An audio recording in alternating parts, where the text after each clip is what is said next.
you see me okay? Yeah, that's good. Okay. Today, we are going to shift gears a little bit, and we're going to talk about a new type of, a specific type of neuron for once, the thalamocortical neurons, which have an excitable process that we haven't talked about yet in this course, and a bursting mechanism that we haven't talked about yet in this course. So we're going to build on the idea of excitability and bursting oscillations in low-dimensional models, whereas Morris-Lee-Carr stands in for a generic neuron model, or it stands in for, like, it's not any specific neuron, it just kind of reflects things a neuron could do. Today we're going to talk really specifically about thalamocortical neurons and their properties. It won't be a very long lecture, we'll probably finish well ahead of time, which gives us enough time to go into a tutorial and to play with some of the models that I'm going to introduce to you today. Two versions of one model. Just a reminder, our exam is Tuesday, November 26th from 2 until 3:30 p.m. It's all going to be online, zip grade. If you have a question during that exam, text me. If you've ever received an email from me, you have my cell phone number in that email. And I will, if you identify yourself, I will answer your question as best I can. But please identify yourself. If I just see a number and a question, it'll be hard for me to respond to it because I want to know who it's from. Office hours tomorrow night, 4:30 to 5:30 p.m. in room 280 downstairs. There won't be an online component tomorrow because I'm going to be there in person. On Monday from 4:30 to 5:30 p.m. I'll take virtual office hours. You all have the link. If it needs to go a little bit longer than 5:30 because you're full of questions, that's fine. I don't mind doing that. All right, let's get into today's material. So here's your list of topics that you're going to become familiar with by the end of today. They're all written right here. And here are the readings. Okay, now this looks extremely long. The reason why I'm giving you all these readings is if you really want to dig down and really see where this comes from, the properties that we're going to talk about today are all encapsulated in Professor Conradi-Smith's chapter, but they come primarily from 1, 2, 3 of these seminal papers produced in the early 1980s out of the collaboration between Rudolfo Linnas and Henrik Janssen. Rudolfo Linnas was a professor at New York University, and Henrik Janssen was a professor at the Panam Institute at the University of Copenhagen, so two of my favorite places. And these papers are relatively short, but they're packed with useful information. So if you do want to see the original papers and you want to read them, I have provided them for you in the readings folder of the Blackboard site. Then the last one is Maureen Rush and John Rinzel's computational model that we're going to talk about today. This appeared in a journal which was really popular in the 1990s called Biological Cybernetics. It's not very popular nowadays, but this is a really dynamite paper.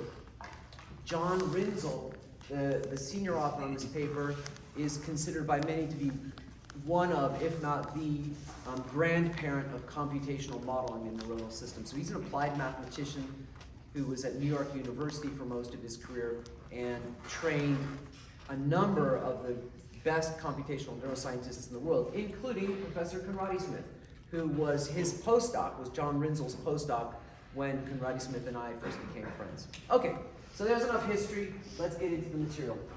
So here is 3 recordings from a thalamocortical neuron. The only difference in these 3 recordings is the baseline membrane potential. That is the only difference. This is the same cell, the same intracellular recording. It was performed in vitro. On the left-hand side, the baseline membrane potential is being held by bias current. So this is one of those situations where you have the baseline bias current is shown by the initial state here and here. And you can see in each of those panels, the bias is being raised. So this is something that we program into your models, right? We have applied current equals I0 plus step amp T1 minus step amp T2. So you may have a bias, and then you may have a transient pulse on top of it. So you can think of this as the I0, the initial bias level. That's steady, it doesn't change.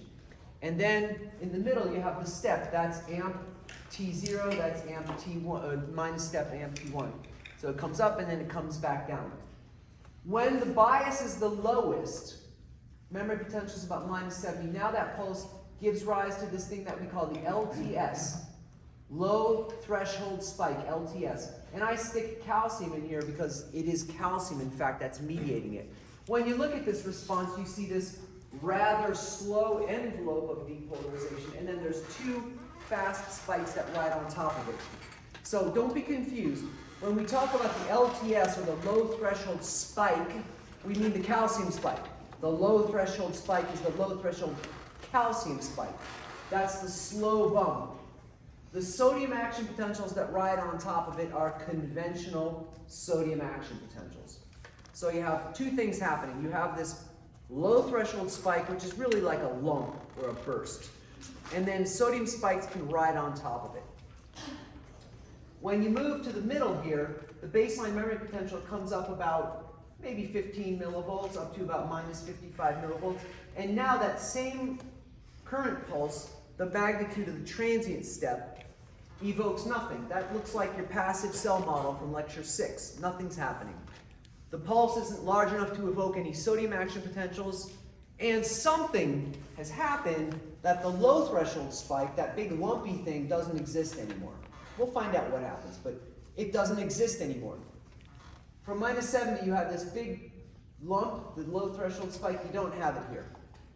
Okay, raise the bias up a little bit more, give the same pulse, and now we have 1, 2, 3, 4, 5, 6 action potentials that ride on top of that depolarization.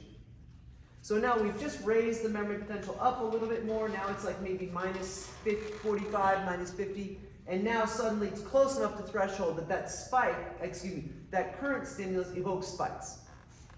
So what's happening? These are conventional sodium spikes. That's the low threshold spike.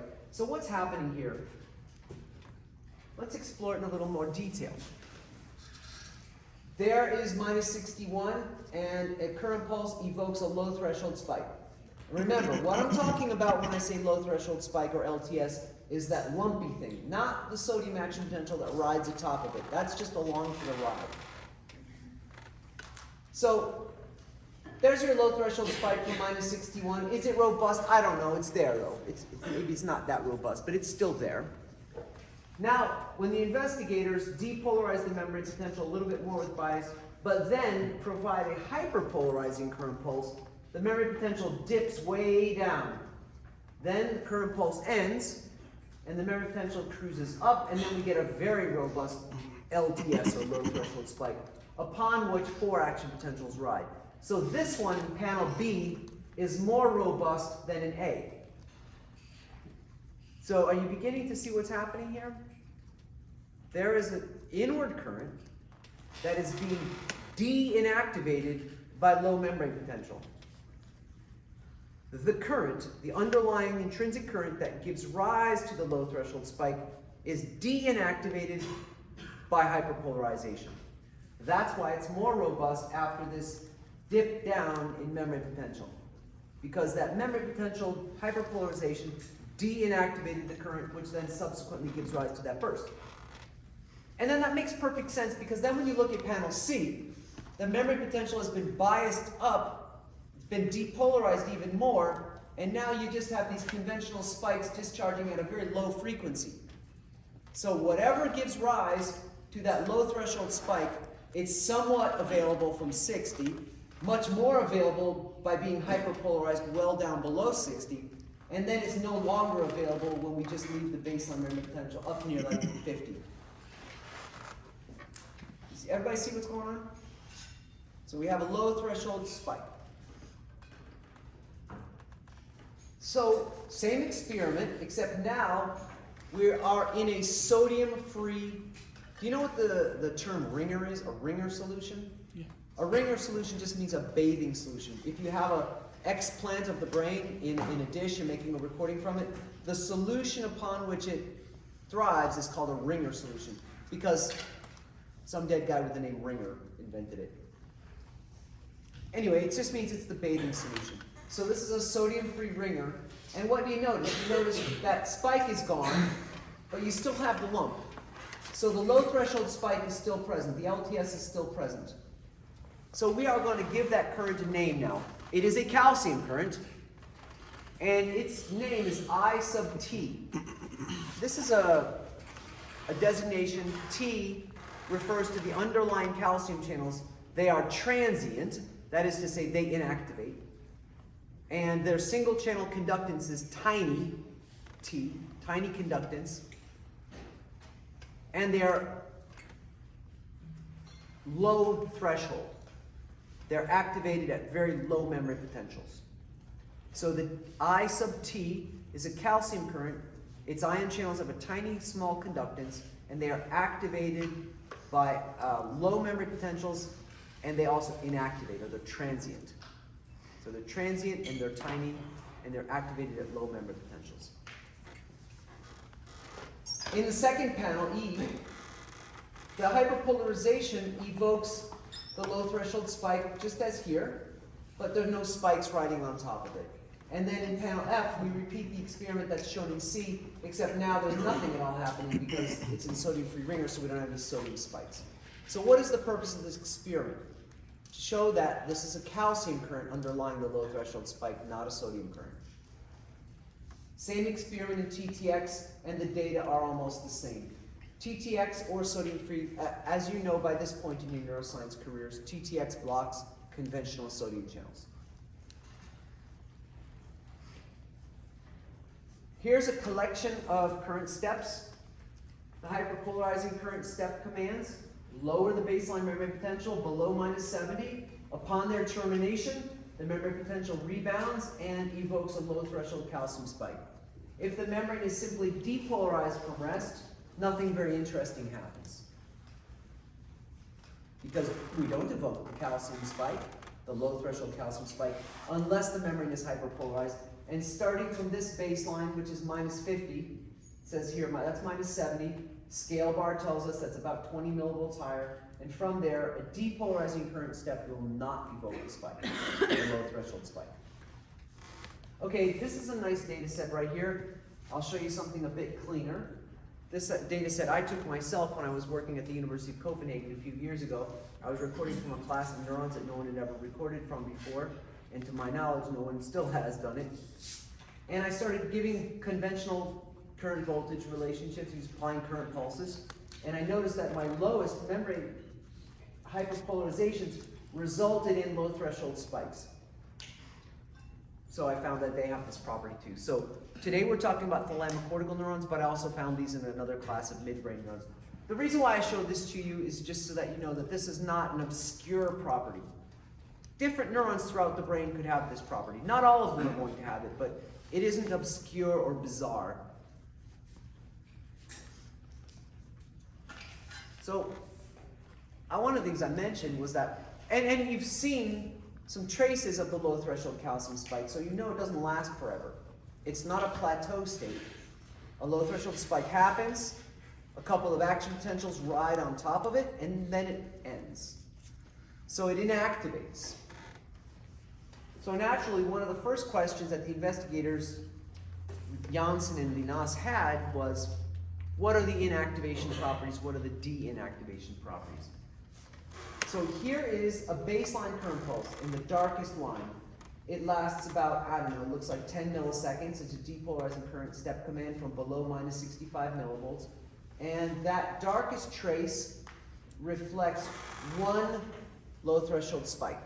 And the calibration bar is 20 milliseconds. So it looks like the inactivation is on the order of about 80 to 100 milliseconds.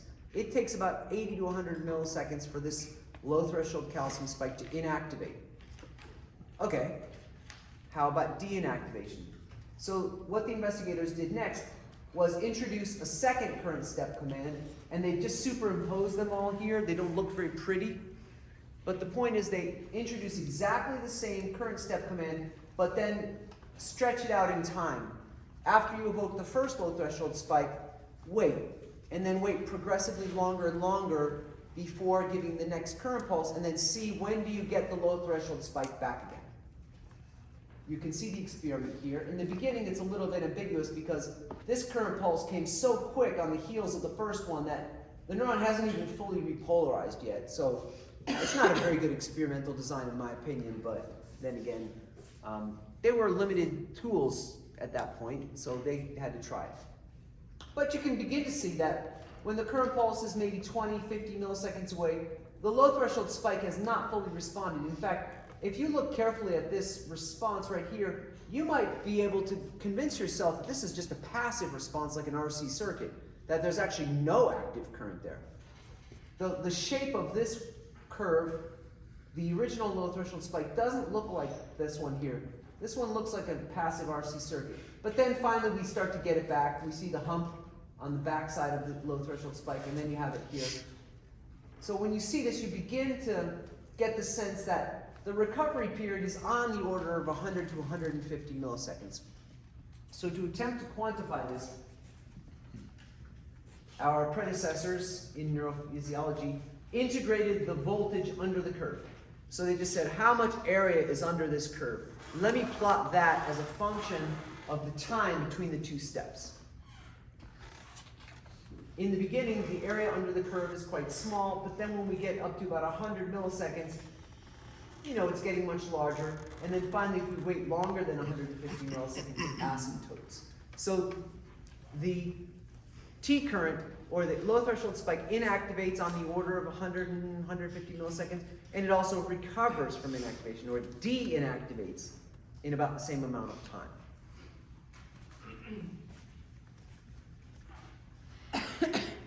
This is a cleaner version of the same experiment. Now the area under the curve is a little bit clearer because the lines are a little bit more finely drawn and they're not overlapping one another so much. But these basically contain the same information. That's a 50 millisecond scale bar, and you can see by about here, it's really about a steady state. So it recovers on the order of about 150 milliseconds. Okay, so here's a model, and this model was formulated, as I said, by Rush and Rinzel, published in 1994. I want to walk you through this list of equations, and I want to encourage you to try and build your model of the thalamocortical neuron from this slide. Okay, you can take a camera screenshot of my model when I show it to you, and you can build it from my model if you want. But I encourage you to try and do it from this one, because there will be a problem on the final exam, which I'm going to give you ahead of time, that will say, here's some equations, make them work in Berkeley Madon and have them ready for the final, and I'll just show you a printout of what the model should do. This is in the lecture notes, so you don't have to screenshot this one. This is in today's PDF. Let me walk you through it and try and explain it. One of the things that John Rinzel and his colleagues were so brilliant at was communicating applied mathematics to physiologists. So the way they've designed this equation sheet is meant to make it so easy for you. So let's start out with the equation we all understand the best. V dot equals these currents. That's your current balance equation. Notice there's no capacitance here, because what these mathematicians have done is just said, okay, let's set capacitance equal to 1 microfarad per centimeter squared, and since it's 1, we'll just leave it out of the equation. So there is no capacitance here explicitly, but that's just because they set it equal to 1. Otherwise, it should be there. Applied current is positive, and then all the other terms are negative. So the way we've written the current balance equation all through the semester has been 1 over capacitance times the quantity I applied minus this current, minus that current, minus this current, minus that current. So this equation isn't that different, it's just been arranged a little bit differently. We good? All right. So now you only have 3 terms, IT, and IT is a function of V and H, voltage and H. H, as you recall from Hodgkin-Huxley, is an inactivation variable. So rather than use inactivation for our conventional sodium current, here we are going to use H to inactivate the T current. And you should be strenuously objecting, Professor, but how about our sodium current? How are we going to inactivate that? I'm going to show you. We have a clever trick. So we're going to use H to inactivate the T current, and we're going to do something else with the sodium currents. So there's IT as a function of voltage as a function of H. Then we go minus IAP. IAP means I current of action potentials. So IAP holds our conventional sodium current and our potassium delayed rectifier together. It's an expression of current which represents 2 currents. No problem with that. These are just chord conductance equations. We can lump them together. And this is a function of voltage and N. N is the very conventional gating variable for delayed rectifier. And then we have minus I leak, just a function of voltage. That's what we've done throughout the course, starting at lecture 6, the passive cell. It's just G leak times the driving force for leakage current. And then applied current. So then we go to the gating function, or the ODE for N. This looks like what we've done before, N infinity minus N divided by tau N. We're on very familiar territory here. It's the same as N in Hodgkin-Huxley. It's the same as W in Morris-Lee-Carr. You've been here before. The fast phase plane that we dealt with for Morris-Lee-Carr and for Hodgkin-Huxley was one in which voltage, well, for Morris-Lee-Carr, it's voltage and W, where you have the null clines for voltage and null cline for W, and that determines your spiking properties. In the limbic-cortical model, that will be voltage and N.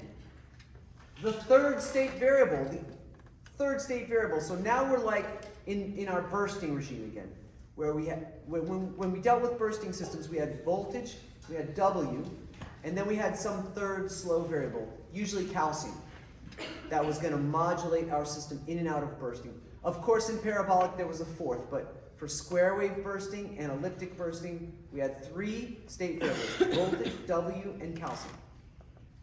Here, voltage is voltage, N is the same thing as W, and then H is going to be our slow variable. Not calcium, it would be H.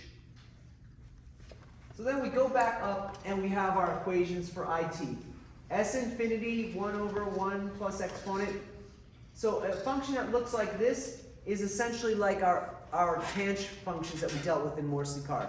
This is going to be a sigmoidal activation function, and it's going to be a rising function. It's going to be voltage dependence of activation. Familiar territory. H infinity and tau H, these are more complicated equations, but they're basically going to provide us with, for H, it's a sigmoidal function that looks just like H infinity that we saw for Hodgkin-Huxley. And for tau H, this is a very complicated function which proceeds onto the next line. It's this expression multiplied times this exponential, and it gives us a Gaussian-looking function. Now, the only typo is here. I should be a plus sign, not a minus sign. If you make the mistake and put a minus sign instead of a plus sign, your model will still work, but it will give you too many action potentials during the LTS. So make sure you put a plus sign here instead of a minus sign. But if you do put a minus sign there, your model won't be flawed. It will be flawed, but it won't be fatal. It'll still actually work.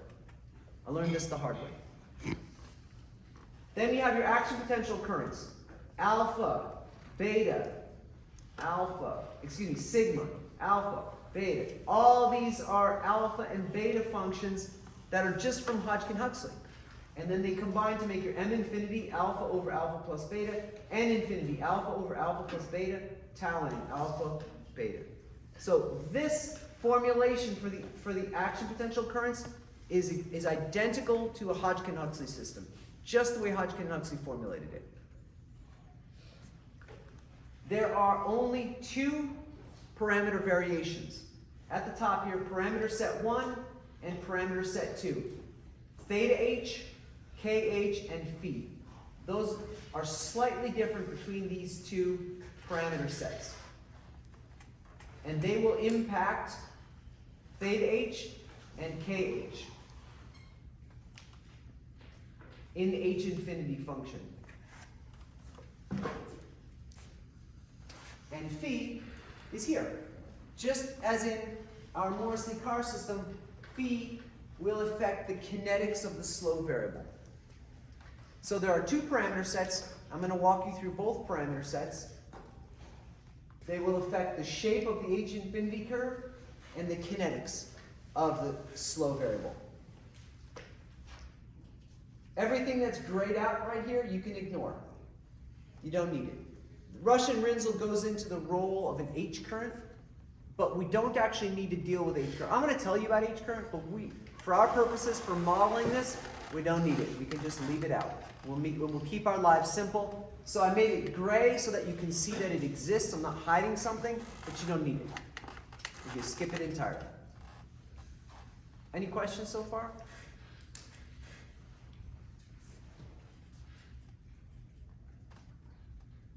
Okay, so we'll do a little bit of work with the system, and then we'll take a little break, and then we'll come back and finish it up. So when we analyze this system, the first thing we'll do is talk about how to get a low threshold spike. This is the one where our investigators are holding at a baseline membrane potential, then they're hyperpolarizing the membrane, and then releasing the hyperpolarization, and it has one low threshold spike and comes back to rest. So this is the one where we have like a transient hyperpolarization, evoke one LTS, come to rest. We're going to analyze this system as we have our bursting systems, where we are going to put solutions to the voltage on the left-hand axis. So these are voltage solutions, and we're going to put our slow variable, H, on the x-axis.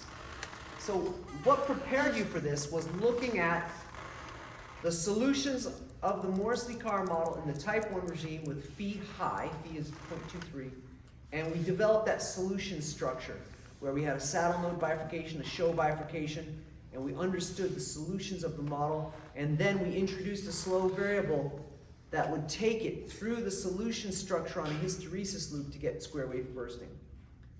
That's what we're about to do now. But in this case, our slow variable is not calcium, nor is it Z, it is H. So this picture right here, an S-shaped curve, is similar to the one we saw in Morsley-Carr, but the parameter is not I applied or calcium or Z, it is H. The second no climb, shown here, is H. So the intersection is a stable equilibrium point. So this would be like the resting state of the Morsley-Carr model with the type 1 parameters and phi of 0.23. The H null climb intersects the steady state voltage curve at a single point, and it is stable and it sits there. To the right-hand side, we have a set of oscillatory solutions. The minimum of this action potential intersects a saddle point here. This would be a SNCC. But for the moment, don't even worry about that. Don't even think about it. We have a stable equilibrium point here. When you look at this structure, you understand what you're looking at. If you don't, please ask a question now. This is meant to be similar to, not identical, but similar to what we dealt with, Morsley-Carr, type 1, phi of 0.23. Is there anything in the picture you don't recognize right now? When you see the dotted lines, you know that's an unstable equilibrium point. When you see a solid curve and a solid curve, you know that's the max and min of the action potentials. When you see this dotted line here, that's the maximum and minimum of unstable oscillations, unstable periodic orbits. This solid curve is stable, steady state, depolarization block. Down here, this is baseline resting memory potential. Baseline resting memory potential, saddle point, unstable point, usually a spiral. Okay, so this is applied current of 0. If you're thinking back to the first, second, third slide I showed you today, this is where the memory potential is just sitting at a resting state. Applied current is 0. Now let's hyperpolarize it. So we hyperpolarize it.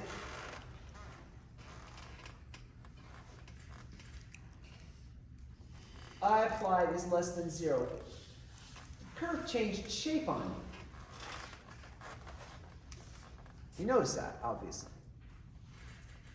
So think back to when we went from the passive cell to the bistable cell, going from like lecture 6 to lecture 10.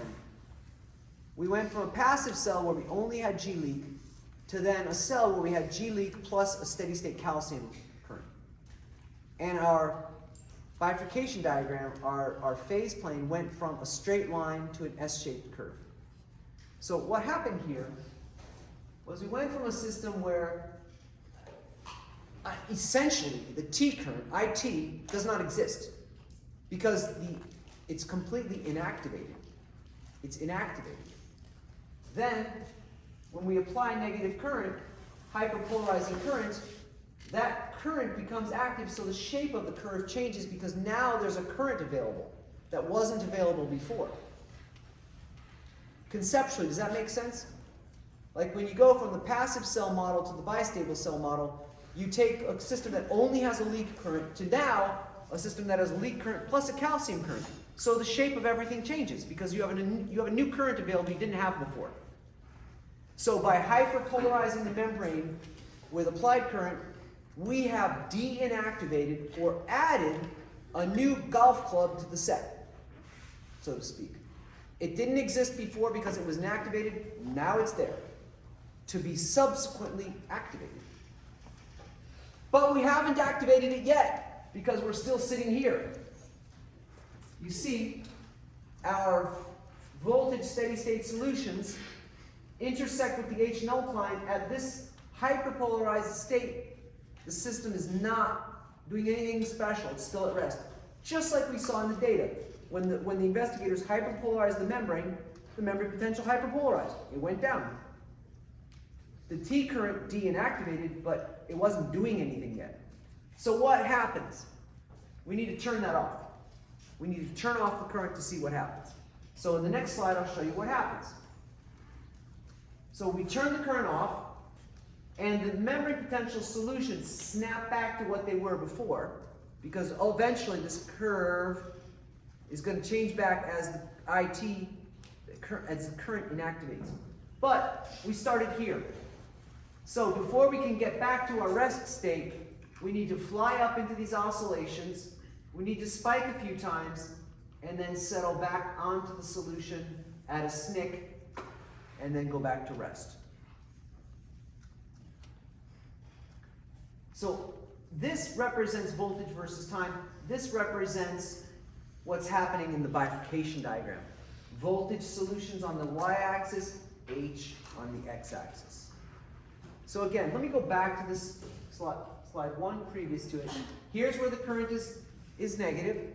And what you have to see is that when I go to the one where current is off, this bifurcation diagram is going to snap back. But you have to think about it. It will take 150 milliseconds for it to go from this position, to go from this shape back to that shape. That will slowly migrate over the course of 150 milliseconds. Because remember, slides like 5 and 6 I showed you, it takes a few hundred milliseconds for the inactivation to occur. So that curve doesn't snap back from here to here instantly. It takes a little bit of time. And the amount of time it takes is how long it takes to go up, spike, spike, spike, spike, spike, hit the SNC, go back to rest. See how it goes? Yeah? So again, there's a low threshold spike, conventional spikes right on top of it. The simulation we just did was the low threshold spike results from a post-inhibitory rebound. We hyperpolarize the membrane. Down here, the LTS de-inactivates, the T current de-inactivates. When the current pulse comes to an end, the system jumps up, we get one LTS, and then it ends. I'm going to introduce this, what does the H current do? And then we'll take a little break. So we don't need H current. I'm going to show it to you, and then we're just going to have fun thinking about it, but we don't need to model it.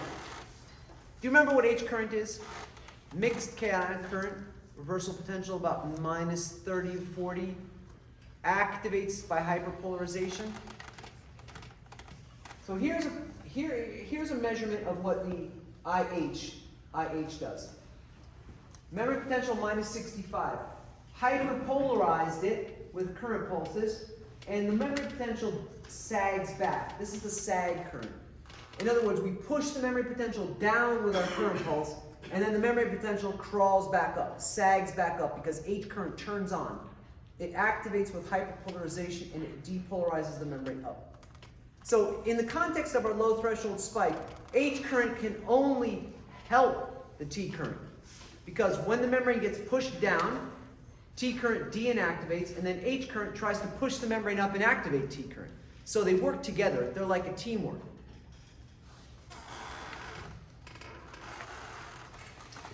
So the depolarizing sag occurs, H current turns on, and then when the hyperpolarizing step ends, we jump right up and get a low threshold calcium spike. H current is still present, and that helps start that low threshold calcium spike. So H current and T current can work together. Again, we won't need, H current is not obligatory, but it helps.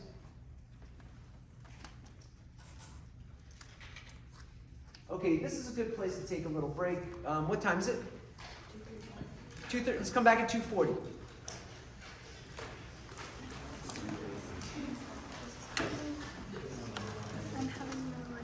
Recording's so good.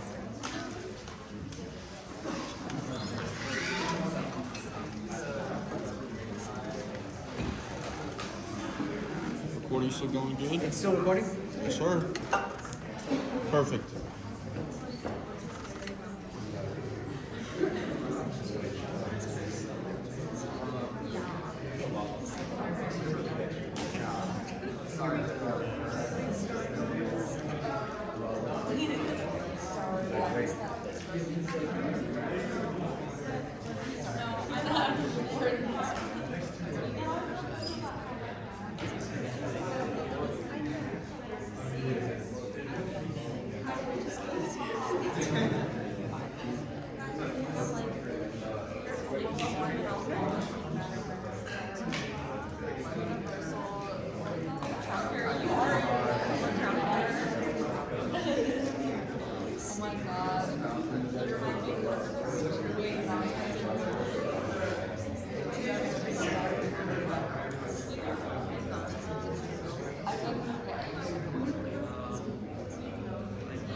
240. 240?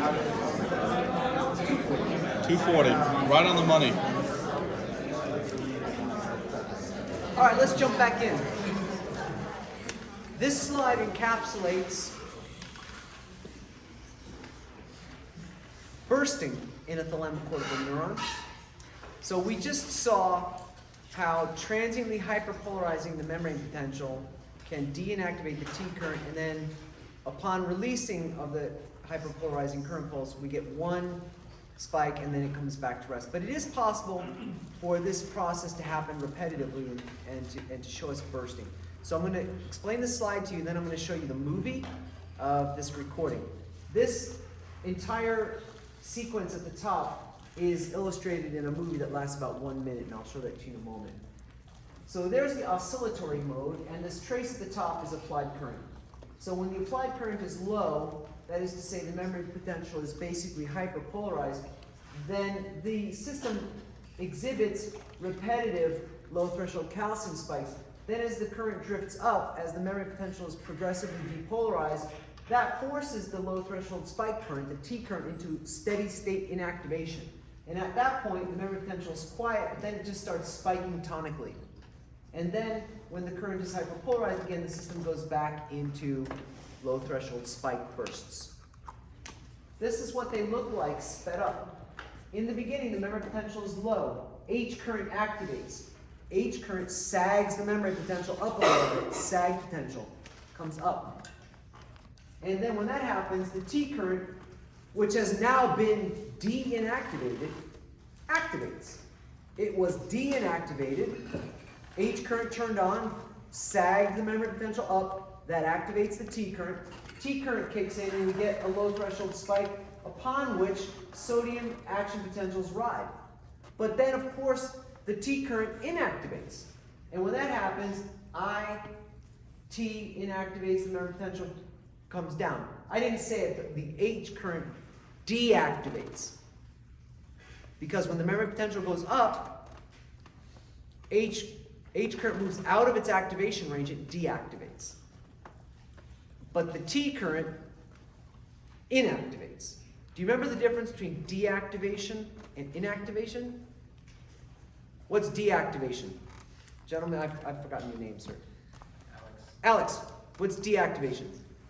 It's like the stimulus out of its activation zone. So like you go to depolarization, and then since it's depolarization so you're in like a threshold of depolarization activation, and then when you get past that, the stimulus is no longer there. So the stimulus which activated the ion channel is removed, therefore the ion channel closes. So the removal of the appropriate stimulus removes the activity of the channel. What's inactivation? The channel closes even if the stimulus is still there. I'm sorry, say it again. The channel closes even if the stimulus is still there. Yes, that was so concise that I had to hear it twice. The channel closes even though the stimulus is still there. Yeah, great. Awesome job. You guys are on track for perfect scores. So this is a nice explanation. The membrane potential hyperpolarizes. H current activates.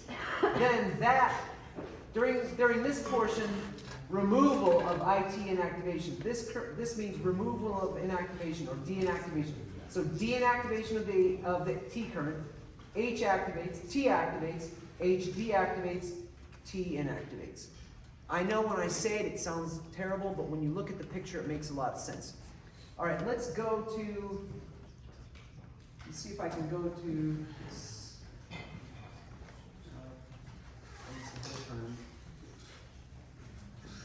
I should have left this window open, but I didn't.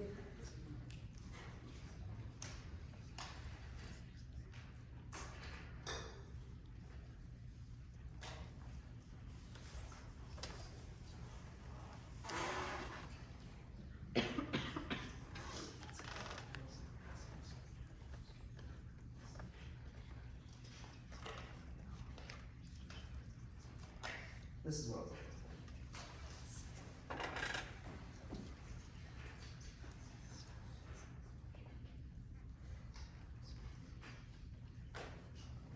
This is it. All right.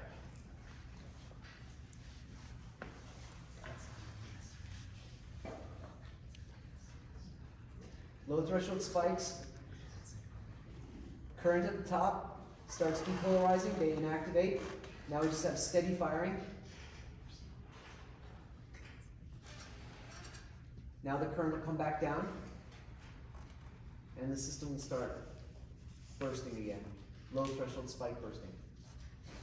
Now, I turned off the mute. I muted the system because it was doing those really annoying things whenever I got an email, but I'm going to bring it back so you can actually hear this movie, because it's kind of better if you hear it.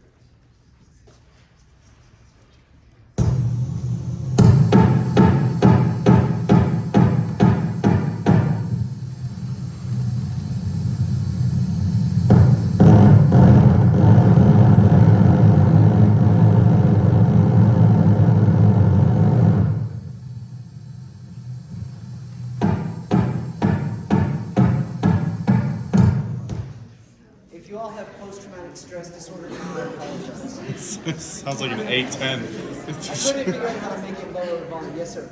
Is that in real time? Yes, that's a real-time movie. Yes, sir. Yes. The tonic part is just sodium spikes. This is just sodium spikes. That's just sodium action potentials.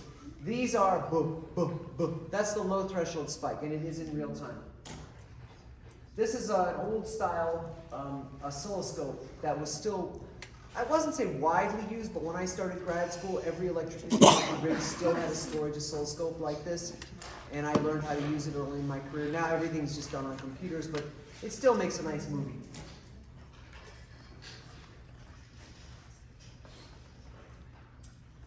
So back when I started grad school, you would have to record your data on an oscilloscope like that. I mean, computers were becoming much more common, but every rig still had an oscilloscope like that. And to make a figure for a paper, you'd have to burn the trace into the oscilloscope and then take a picture of it. And then you would get it developed at like a place that develops photos, cut it out and glue it onto a piece of paper, and that's what you would send into the journal for your figures. I know, it's like Jurassic, isn't it? Completely amazing. So now perhaps this figure makes a little bit more sense. You've seen this movie, and it wasn't difficult. I typed in thalamocortical LTS movie, and I got there in one click after that. Any questions about this? Moving on? Okay. So this is just another more detailed version of what I've shown you before. This is the same equations that I showed earlier, and I've highlighted the two parameter sets, and I've emphasized again that this is a typo. It should be a plus sign, not a minus sign. So the difference between these two parameter sets will determine whether we have a single low threshold spike that comes back to rest, or whether we have low threshold spike bursting. Those parameter set 1 just gives us 1 LTS. Parameter set 2 gives us bursting LTS. Here's the difference. In the second parameter set, we've changed the parameters for the H. Remember, we changed theta H, KH. That's the midpoint of activation and the steepness of the activation function. And phi is the kinetics of the slow inactivation. So now when we plot the solution structure and the H null-cline, check it out.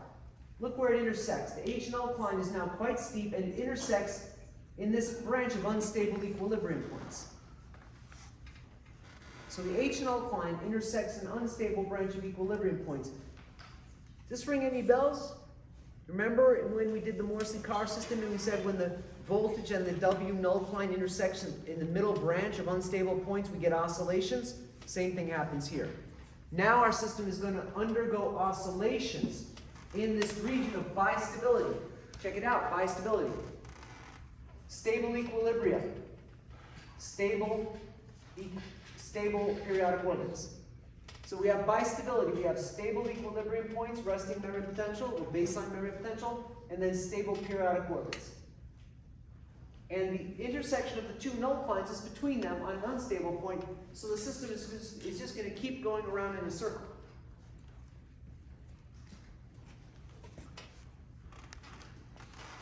That's what I was going for. I was talking to one of your colleagues in the. What are we talking about? Yeah. This is why I showed that, because in the Morse-Carr system, when these two null clines intersect in the middle branch, we had oscillations. When the solution structure of the null cline intersects in the middle branch, we're going to have oscillations. And that's what it looks like. So the system begins on its low branch, and it's below the H null cline, so it moves to the right, goes off the saddle node, begins oscillating, connects via a SNC bifurcation, and then will drop down to the low branch. That represents de-inactivation of the T current, and this represents the onset of the low threshold calcium spike. The low threshold calcium spike inactivates, connects back with the stable branch again, returns to rest, de-inactivates the H current. This is low threshold bursting.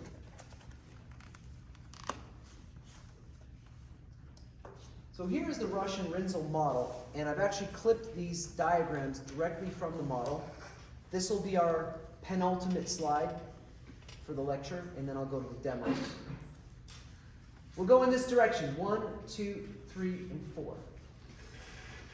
So 1, this represents simply a low threshold calcium spike. This is parameter set 1. The system is at rest. I've outlined the null clines in blue for H and orange for the voltage solutions. We're at rest. The applied current is 0. Applied current is 0. Then, applied current is less than 0. So applied current from 0 to -3, and you can see the solution structure is changing. As the current gets more and more negative, the solution structure changes because we de-inactivate more of the T current. As the current gets more and more negative, more and more of the T current de-inactivates. But the null cline always intersects on that stable lower branch. See that null cline is kind of shallow, and it always intersects here on the stable branch. So the system will just remain at a resting state. Of course, that resting state gets more and more hyperpolarized, but it's not doing anything fancy yet. But the current is de-inactivated. So there's our applied current, less than 0. Now, pop up to 3. This is where we release the current. And now the system begins at this initial state, because remember, we were just here. So now when we go back to current of 0, we start here, fly up, give some spikes, and then go back down to steady state. That's the low threshold spike. That's what we're going to simulate with parameter set 1. With parameter set 2, look at the blue curve. It has a much steeper middle section, and the midpoint has been raised up a little bit. So now it intersects the voltage structure right in the middle of that branch of unstable points. Now in this regime, the solution, which is outlined in yellow or mustard, it goes up, we get some spikes. That is the low threshold spike. It inactivates, connects to the SNC, drops down, T current de-inactivates, and the process repeats ad nauseum. You can see why adding an H current would help, because once the system drops down to the low point here, all H current would do is turn on and start depolarizing again. And then once the low threshold spike begins, H current would say, my job's done, I'm deactivating. Call me later. In order for this regime to work, there must be a steady applied current of -1 or 1.1. 1.1 works very well. In other words, there needs to be a little bit of a negative bias. And what that actually represents is something I get into in lecture 19, but I'll just give you a preview. When do our thalamocortical neurons oscillate like this? When we're asleep. When we're asleep. And that sleep state is recognized by the withdrawal of serotonergic input to the thalamus. When our brains take away the serotonin, all the thalamocortical neurons hyperpolarize a little bit. And then that's what releases this bursting behavior. So in our model, we mimic the disfacilitation of serotonin by adding a little bit of a negative bias. During our waking states, serotonin drive is high, and all of our thalamocortical neurons are depolarized in that like tonic state where they can discharge action potentials. But in sleep, The withdrawal of serotonin hyperpolarizes, and then they start bursting. We will delve into that in lecture 19. Today I want you to see the dynamics of a low threshold spike and low threshold spike bursting. So there's your 5 take-home messages. I would pivot to the demo now, but if there are any questions about the material before I go to demo, take it now. Yes, there's a question. I wanted to put up the video back to the slide before. I was just a little confused Can we keep it quiet because I can't hear otherwise? between figure 2 and figure 4. How come 4, when you have I applied at negative 1.1 bursts, but nothing on figure 2 bursts? Okay, 1, 2, and 3 are the same parameter set 1. Okay.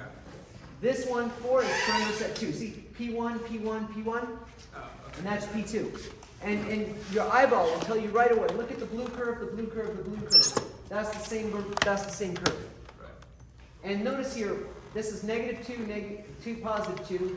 This one isn't shown. That's -1 to 1. So what you see here in P1, -1 to 1 is expanded there. So parameter set 1, parameter set 1, parameter set 1, parameter set 2, that curve is much different. Good? Yes, sir. Okay, can I go to the demo? Okay. Aiden, could you stop the